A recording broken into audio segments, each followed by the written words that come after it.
Nobody puts baby in a corner, but they do put big babies like Governor Gavin Newsom in the back of the crowd at Davos.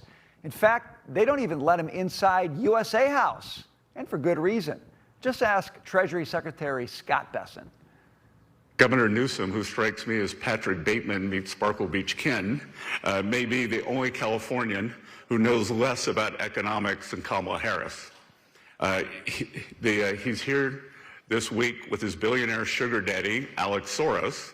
He is here hobnobbing with the global elite while his California citizens are still homeless. Shame on him.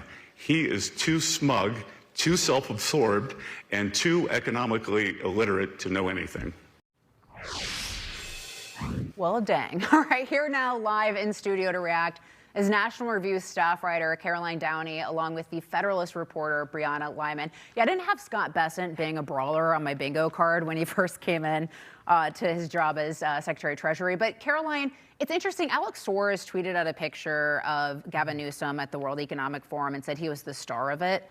Does that signal anything to you for 2028 that someone like Alex Soros with all that money and all that backing might be behind him? Yeah, the son of one of the greatest kingmakers of progressive politics, George Soros. Yeah, it's pretty ominous if you ask me.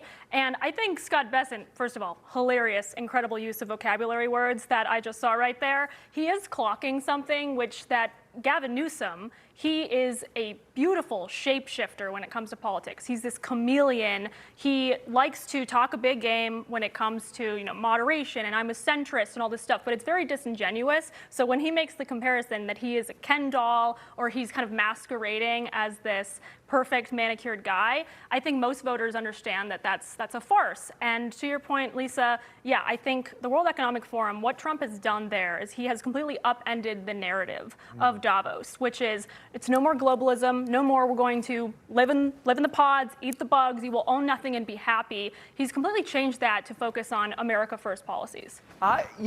Gavin Newsom, maybe his one superpower, Brianna, is he has no shame.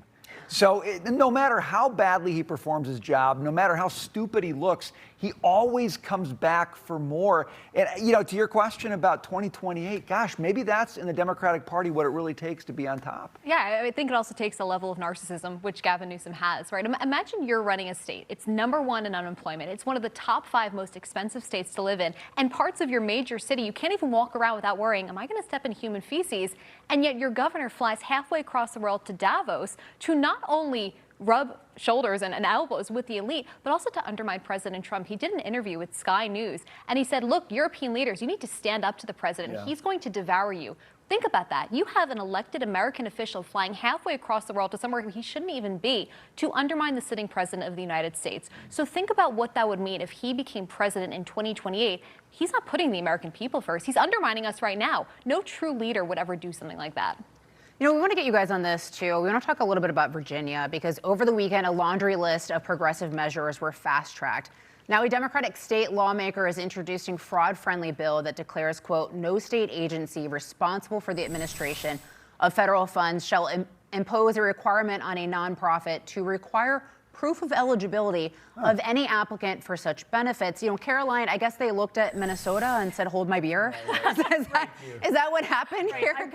They took it a whole nother step further. And what this proves is that Virginians were baited and switched, which shows that the idea of a moderate Democrat is dead. If a Democratic candidate claims to be common sense and centrist, voters should assume going forward that they are lying. Abigail Spanberger was a Trojan horse, and to me, one of the saddest parts of them undoing Governor Youngkin's legacy is that the business owners and stakeholders in that state that are most important are going to suffer. He's leaving Spanberger with a massive tax surplus. She's going to squander that. Right. He cut taxes, boosted economic growth. It's all out the window from here. She's going to give the money to the biggest grift going in America. It's all these nonprofits, Brianna. Yeah, when I saw this, I thought, wow, there's a chance Abigail Spanberger is going to make someone like Mom Downey look like the moderate in Democratic politics. And at some point, you have to ask yourself, if Democrats are actively working to, protect a pipeline of untraceable money, are they benefiting from it? Because what other reason would you have to put out legislation to ensure that money meant for those in need may not actually be going to those in need? Yeah, well, look at Minnesota, where like the AG and the governor and some of our congressmen and women, seem to have pretty cozy ties with the folks who ended up on the receiving end of billions of dollars of fraud money. Caroline, Brianna, great to see you guys. Thanks for joining us today. Yep.